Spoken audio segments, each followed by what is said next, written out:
Hello everyone, વાત કરીએ આપણે સમસૂત્રી ભાજનના પ્રકાર.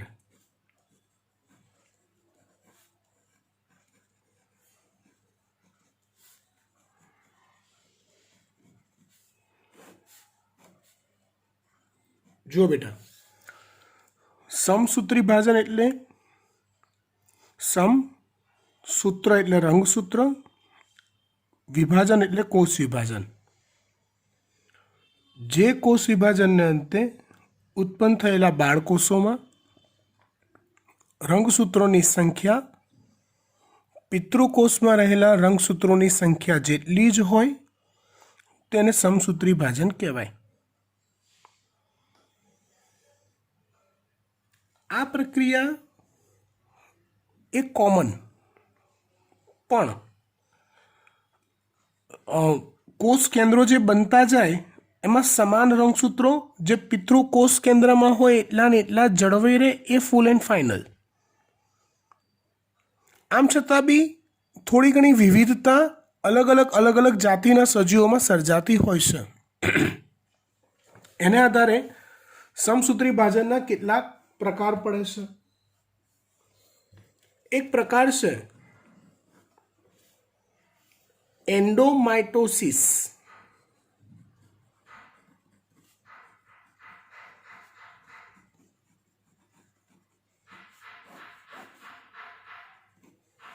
એક પ્રકાર છે એન્ડોમાઇટોસિસ. એન્ડોમાઇટોસિસ એટલે શું? તેનું ગુજરાતી કહેવાય અંતઃકોષ કેન્દ્રીય વિભાજન. અંતઃકોષ કેન્દ્રીય સંભાજન કે વિભાજન.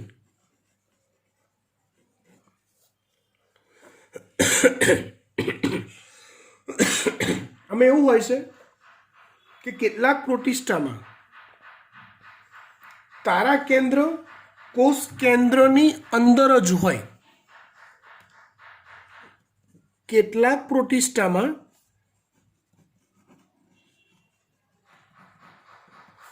તારા કેન્દ્ર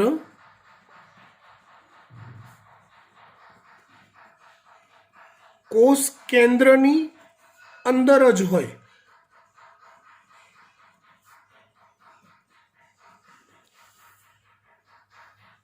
અને ત્રાકતંતુનું નિર્માણ કોષ કેન્દ્રની અંદર જ થાય. ત્રાકતંતુનું નિર્માણ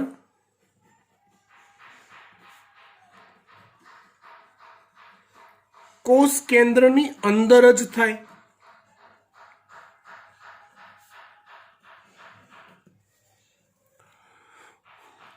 આવા પ્રકારના સમસૂત્રી ભાજનને એન્ડોમાઇટોસિસ કહેવાય. પ્રેક્ટિકલી આપણે સ્ટ્રક્ચરથી સમજીએ એટલે વધારે ક્લિયર થશે. સામાન્ય સંજોગોમાં આપણે આવું શીખતા હોઈએ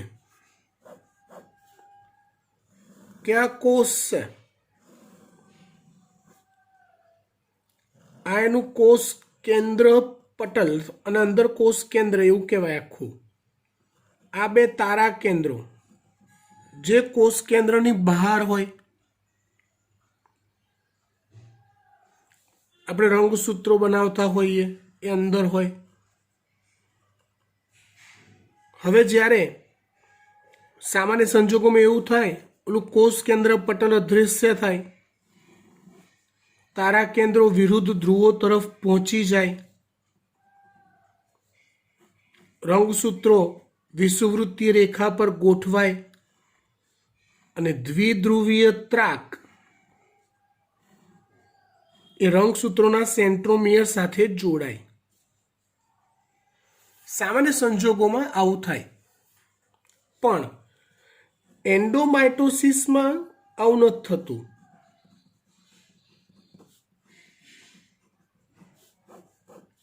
એન્ડોમાઇટોસિસમાં શું થાય કે આ કોષ કેન્દ્ર, તારા કેન્દ્રો કોષ કેન્દ્રની અંદર જ હોય. રંગસૂત્ર બની જાય, કોષ કેન્દ્રમાં તે મધ્યમાં ગોઠવાય અને દ્વિધ્રુવીય ત્રાક એ રંગસૂત્રો સાથે જોડાય, આવું થાય. એટલે કોષ કેન્દ્ર પટલ અદ્રશ્ય થવાની વાત ન આવે.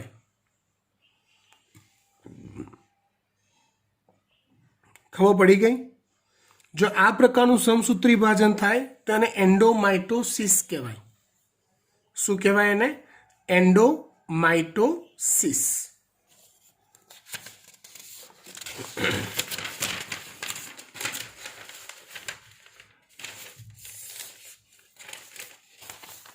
એન્ડોમાઇટોસિસની બીજી એક ખાસિયત કહી દઉં કે એન્ડોમાઇટોસિસમાં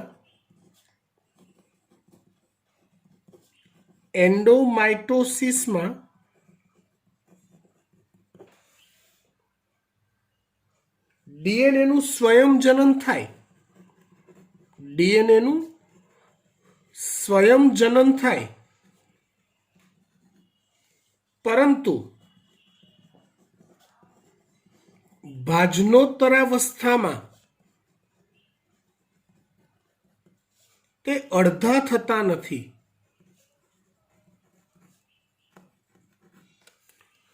ભાજનોત્તરાવસ્થામાં તે અડધા થતા નથી. એ પૂરેપૂરા રંગસૂત્રો પૂરેપૂરા જ રહે. સમજો. અને આના કારણે બહુ રંગસૂત્રતા સર્જાય છે.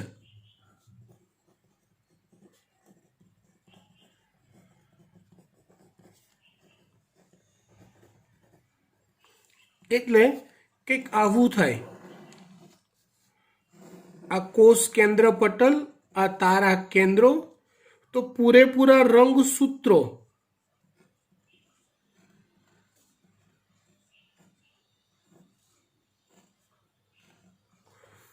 પૂરેપૂરા ખેંચાય વિરુદ્ધ તારા કેન્દ્રો તરફ, કોઈક એક બાજુ કોઈક બીજી બાજુ. અને રંગસૂત્ર પૂરેપૂરા રહેવાના કારણે બહુ રંગસૂત્રતા થાય. મતલબ 2n સજીવ હોય 3n થઈ શકે, 4n થઈ શકે, એવી ઘટના બની શકે, જેને બહુ રંગસૂત્રતા કહેવાય. કોની વાત થઈ? આ એન્ડોમાઇટોસિસની.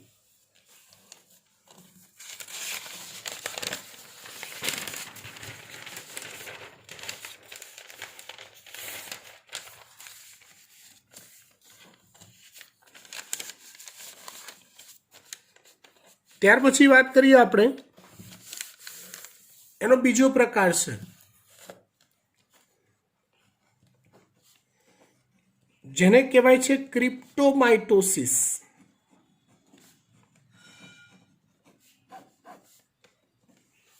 કયો પ્રકાર કહેવાય? ક્રિપ્ટોમાઇટોસિસ. તો જુઓ, અમીબામાં ખાસ કરીને આ પ્રકારનું સંભાજન થાય છે, જેમાં કોષ કેન્દ્ર પટલ અદ્રશ્ય થયા વગર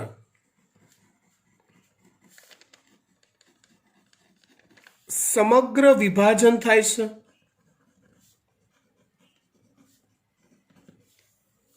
આખું કોષ વિભાજન કોષ કેન્દ્ર પટલ અદ્રશ્ય થયા વગર જ થઈ જતું હોય છે, જેને ક્રિપ્ટોમાઇટોસિસ કહેવાય.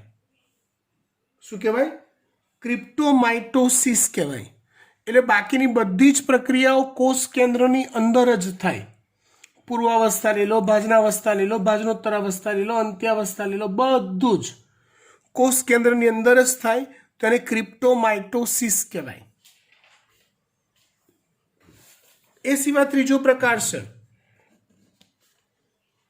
સિન્સિટિયમ.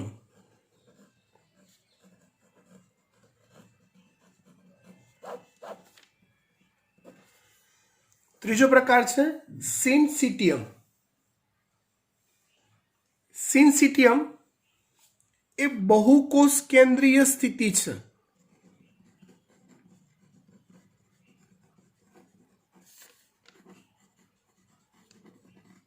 મતલબ એ પ્રકારનું સમભાજન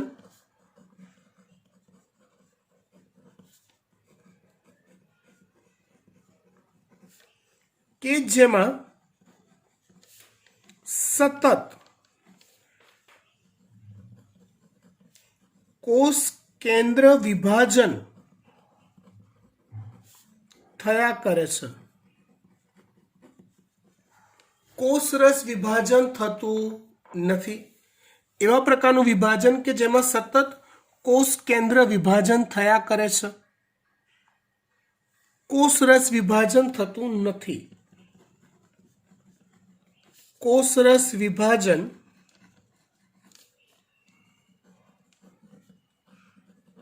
થતું નથી. લાઈક ધારો કે આ એક કોષી કોઈ પ્રાણી કે વનસ્પતિ કોષ છે. આ કોષ કેન્દ્ર છે. તો સમસૂત્રી ભાજન પ્રકારનું વિભાજન થઈને એકમાંથી બે કોષ કેન્દ્ર બન્યા. કોષરસ વિભાજન થવાની જગ્યાએ એ બંને કોષ કેન્દ્રનું વિભાજન થયું. એક કોષમાં 4 કોષ કેન્દ્રો બન્યા. હજી કોષરસ વિભાજન થવાની જગ્યાએ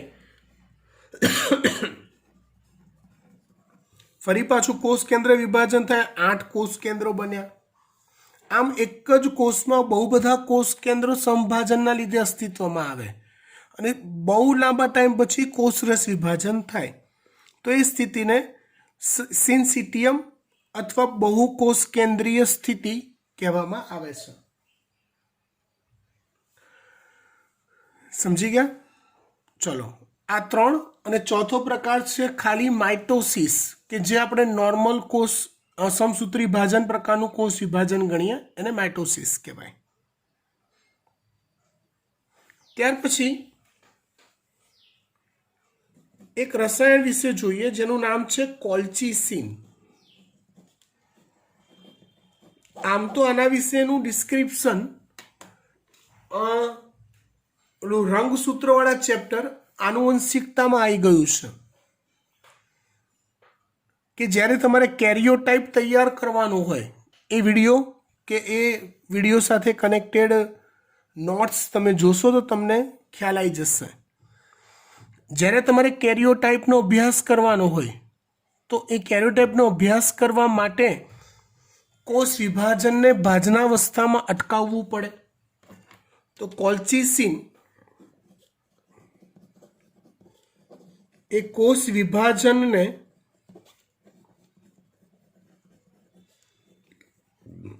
ભાજનાવસ્થામાં અટકાવવાનું કાર્ય કરે છે. બીજી અગત્યની વાત કે ભાઈ શેના માટે ક્યારે ઉપયોગમાં આવે, તો જ્યારે તમારે રંગસૂત્રોનો અભ્યાસ કરવો હોય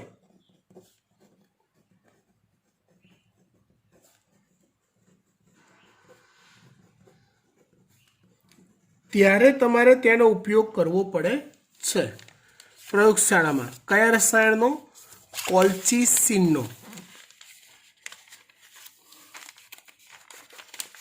હવે એકચ્યુઅલી જે કોલ્ચિસિન છે ને, એ કોલ્ચિસિનનું મુખ્ય કાર્ય શું છે? તો કોલ્ચિસિન એ દ્વિધ્રુવીય ત્રાક ના નિર્માણને અવરોધે છે. એટલે તારા કેન્દ્રમાંથી દ્વિધ્રુવીય ત્રાકનું નિર્માણ થાય તો એ નિર્માણની ક્રિયાને કોલ્ચિસિન અવરોધે છે. એટલે કોષ વિભાજનની અવસ્થાઓમાં એક આવી અવસ્થા હોય છે જેને પૂર્વ ભાજનાવસ્થા કહેવાય. પૂર્વાવસ્થાનો અંત અને ભાજનાવસ્થાની શરૂઆત. અને ત્યાર પછી એક આવી અવસ્થા આવે જેમાં રંગસૂત્ર વિષુવવૃત્તીય રેખા પર ગોઠવાઈ ગયા હોય અને દ્વિધ્રુવીય ત્રાક રંગસૂત્રોના સેન્ટ્રોમિયર સાથે જોડાયેલા હોય. તો આ જે દ્વિધ્રુવીય ત્રાક છે એના નિર્માણને કોલ્ચિસિન અટકાવે છે. આ અવસ્થા છે ભાજનાવસ્થા. મતલબ કોલ્ચિસિન જો કોઈ કોષ વિભાજન પામતા કોષો હોય, કોષ વિભાજન પામતા કોષો હોય,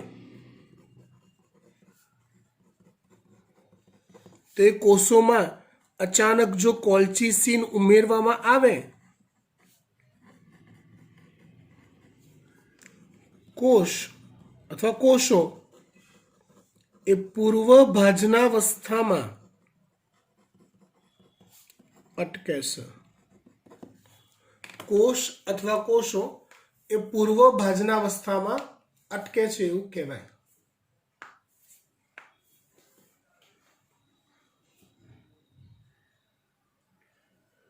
આ સિવાય આપણે કેટલાક ઝેરના નામ સાંભળ્યા છે.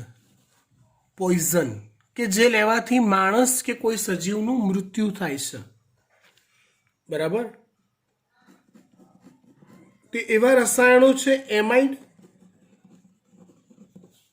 અને સાયનાઇડ.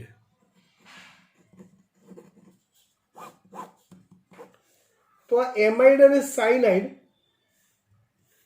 પૂર્વાવસ્થામાં જ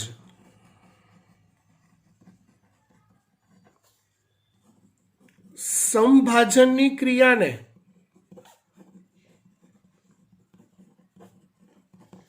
અટકાવે છે. જ્યારે કોષોમાં કોષ વિભાજન ચાલતું હોય અને જો એની અંદર એમાઇડ કે સાયનાઇડ ઉમેરવામાં આવે તે કોષ વિભાજન અટકી જાય. કોષો પૂર્વાવસ્થાની અંદર જ સ્ટોપ અથવા સ્ટેચ્યુ થઈ જાય, અટકી જાય છે. અને કોષોનું જો કોષ વિભાજન અટકી જાય છે શરીરમાં, બરાબર, એટલે વ્યક્તિનું મૃત્યુ થાય છે. કોઈ પણ સજીવ મૃત્યુ પામે. કેમ કે કોઈ પણ સજીવ શરીરમાં કોઈક ને કોઈક પ્રકારના કોષો તો સતત કોષ વિભાજન પામતા હોય જ છે.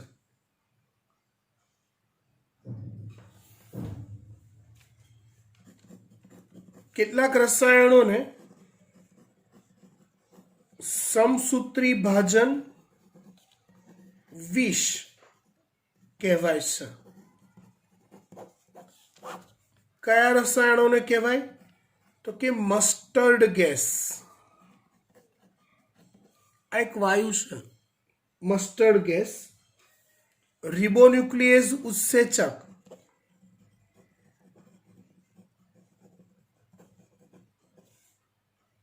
મસ્ટર્ડ ગેસ, રિબોન્યુક્લિએઝ ઉત્સેચક અને કોલ્ચિસિન, આ ત્રણેયને સમસૂત્રી ભાજન વિષ કહેવાય છે. આ તો બે જાણીતા વિષ છે. એ સિવાય આ ત્રણને પણ સમસૂત્રી ભાજન માટેના વિષ અથવા ઝેર તરીકે ઓળખવામાં આવે છે. સમસૂત્રી ભાજન વિશે આટલી જ વાત. હવે વાત કરીએ આપણે અર્ધસૂત્રી ભાજન. અર્ધસૂત્રી ભાજનમાં તમે યાદ કરો, બે વાર વિભાજન થાય. પહેલી વારનું જે વિભાજન છે એ અર્ધીકરણ પ્રકારનું થાય અને બીજી વારનું જે વિભાજન છે સમસૂત્રી ભાજન ટાઈપનું જ થાય. ટૂંકમાં એક વાર અર્ધીકરણને અંતે એકમાંથી 4 કોષો બને છે. રાઈટ?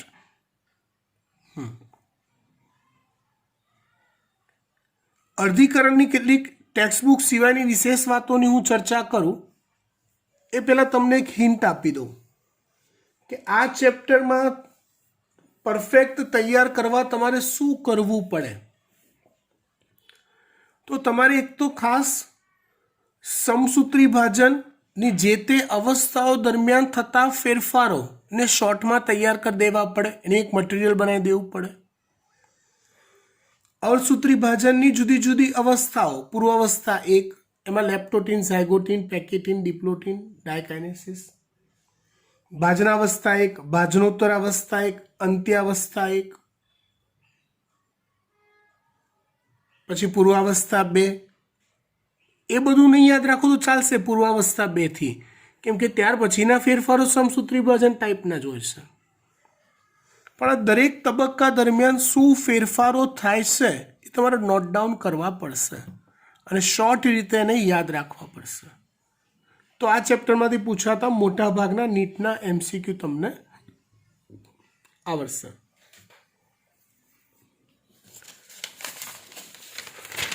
બીજી એક વસ્તુ કે તમને સમસૂત્રી ભાજન અને અર્ધસૂત્રી ભાજન દરમિયાન કોષીય અવસ્થાઓમાં થતા જે ફેરફારો છે અથવા તફાવત તમને કહું, તે તફાવત તમને પરફેક્ટ આવડતો હોવો જોઈએ. સમસૂત્રી ભાજન અને અર્ધસૂત્રી ભાજન બહુ બધા મુદ્દા બને, 10 મુદ્દા તો મિનિમમ થાય, પણ એ મુદ્દાઓ તમને પરફેક્ટલી આવડવા જોઈએ. જો એ આવડે છે તો પણ તમને મોટાભાગના MCQ આવડતા થઈ જાય. વાત કરીએ આપણે અર્ધીકરણની.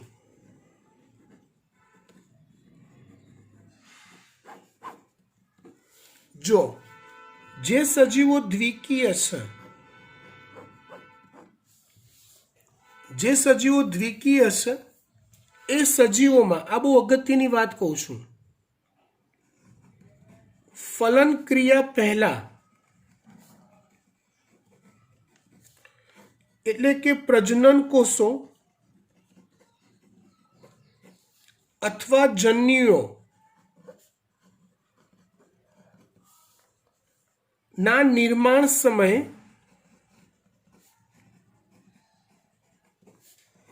અર્ધીકરણ થાય છે. કોની વાત કરું છું હું? દ્વિકીય સજીવોની વાત કરું છું. કેટલાક સજીવો એકકીય હોય છે, કેટલીક લીલ અને ફૂગ એકકીય હોય, એકવિધ જીવન ચક્રવાળી. અહીંયા લખું છું કૌંસમાં ખાસ ખાસ, એકવિધ જીવન ચક્ર ધરાવતા સજીવોની વાત છે. તો આ સજીવોની અંદર ફલન ક્રિયા પછી જે યુગ્મનજ બને ને તેમાં અર્ધીકરણ થાય છે.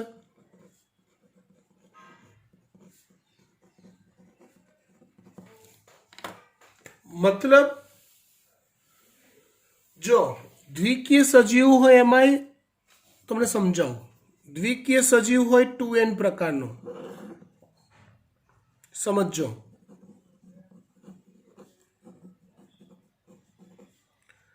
એમાંથી આખું 2n આ U2n એનું યુગ્મન જ ધારી લો.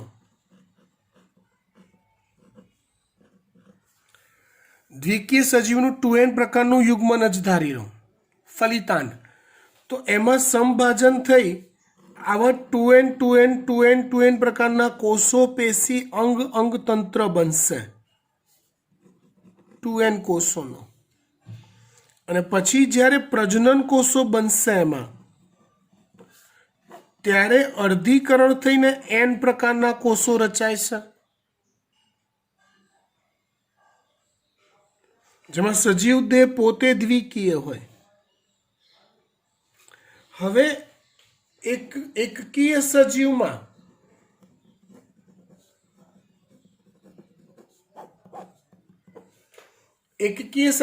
કેવું હોય? સજીવનો દેહ n પ્રકારનો હોય, એમાંથી સમભાજન દ્વારા n પ્રકારના જન્યુ બને. એકકીય સજીવ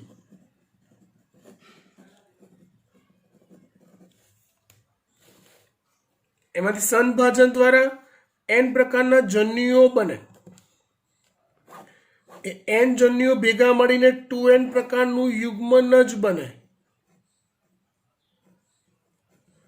પણ સજીવ દેહ તો n છે, એટલે એ યુગ્મનજમાં અર્ધીકરણ થઈ n પ્રકારના એટલે કે એકકીય પ્રકારનો દેહ રચાય છે. સમજ પડી ગઈ વાત? ફાઇનલ? ડન?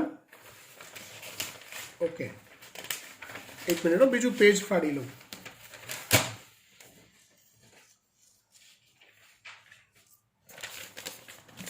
चलो આગળ વાત કરીએ અર્ધીકરણ વિશે જાણવા જેવી। અર્ધીકરણના પ્રકાર।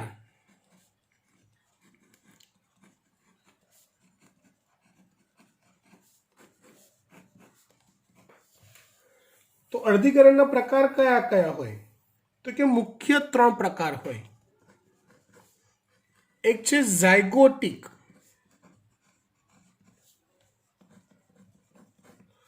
બીજો પ્રકાર છે સ્પોરિક,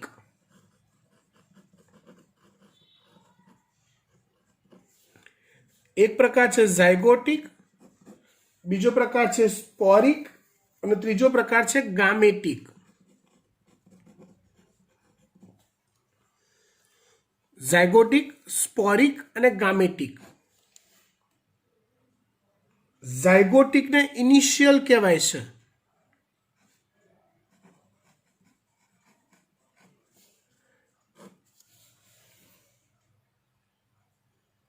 સ્પોરિકને ઇન્ટરમીડિયેટ કહેવાય છે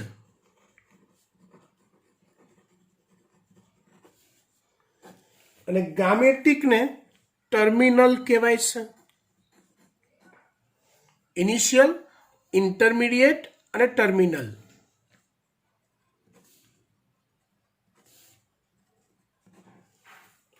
જો ઝાયગોટિક કોને કહેવાય? તો કે સજીવના જો જીવન ચક્ર આવ્યું એટલે તમારે આનું વધારે કન્ફર્મેશન પરફેક્શન જોઈતું હોય તો આ સમજી પેરેલલ તમારે એકવિધ ચક્ર, દ્વિવિધ ચક્ર, એક દ્વિવિધ ચક્રને સામે મૂકી જોવાના એટલે તમને આ 3 પ્રકારના અર્ધીકરણનો અંદાજ આવી જાય। ઝાયગોટિક એટલે શું? તો કે સજીવના જીવન ચક્રમાં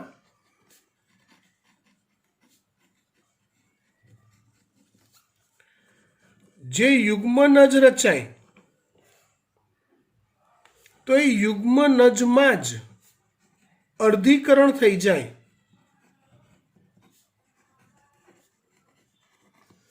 તો એને ઝાયગોટિક અથવા ઇનિશિયલ અર્ધીકરણ કહેવાય છે। 2n પ્રકારનું યુગ્મનજ બને તરત જ અર્ધીકરણ થઈ જાય। ઇન્ટરમીડિયેટ કોને કહેવાય? તો કે જ્યારે જ્યારે બીજાણુઓનું નિર્માણ કરવાનું હોય, આવું વનસ્પતિમાં જોવા મળે છે। તો કે વનસ્પતિ સજીવોમાં જ્યારે જ્યારે બીજાણુ નિર્માણની જરૂર ઊભી થાય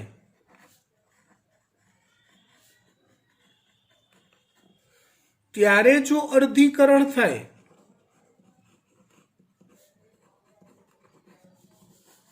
તો એને સ્પોરિક અથવા ઇન્ટરમીડિયેટ કહે છે। ગામેટિક અથવા ટર્મિનલ આ પ્રકારનું પ્રાણીઓમાં જોવા મળે છે અર્ધીકરણ। તો કે જ્યારે પ્રજનન કોષોનું મતલબ કે જન્યુઓનું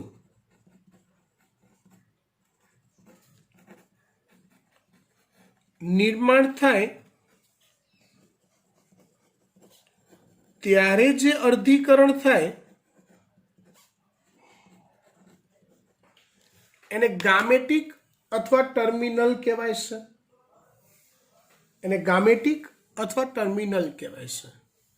અહીંયા ગેમેટ શબ્દ છે, ગેમેટ એટલે યુગ્મનજ થાય, બરાબર? એટલે ફલન ક્રિયા થઈ ગઈ, એ ફલન થઈને યુગ્મનજ બનવા માટે જે અર્ધીકરણ થતું હોય, બરાબર, એને કહેવાય છે ગામેટિક અથવા ટર્મિનલ। સમજી ગયા?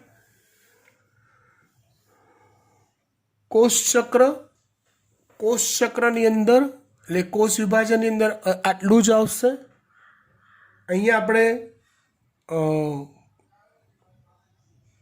સેલ બાયોલોજીનું નીટ પણ કમ્પ્લીટ કરીએ છીએ। હવે પછીના લેક્ચરમાં આપણે સ્ટાર્ટ કરીશું પ્લાન્ટ ફિઝિયોલોજી। એટલે એક તકલીફ લેજો, પ્લાન્ટ ફિઝિયોલોજીના ચેપ્ટર્સ પર નજર નાખવાની શરૂઆત કરી દેજો. અને નેક્સ્ટ લેક્ચર પહેલાં એ ચેપ્ટરમાં કોઈ પણ ક્વેરી હોય, ડાઉટ હોય તો મને કે એકતા મેમને પૂછી લેજો. કેમ કે ટેક્સ્ચ્યુઅલ કન્સેપ્ટ જો ક્લિયર હશે, કન્સેપ્ટ ક્લિયર હોવો જરૂરી છે. સમજો, ચોપડીની વાક્ય રચના નહીં ગોખાય તો ચાલશે નીટમાં, કન્સેપ્ચ્યુઅલી તમે ક્લિયર હોવા જોઈએ. જે છે તો આગળ નીટ કરવું વધારે ઇઝી થઈ જશે. Okay, by.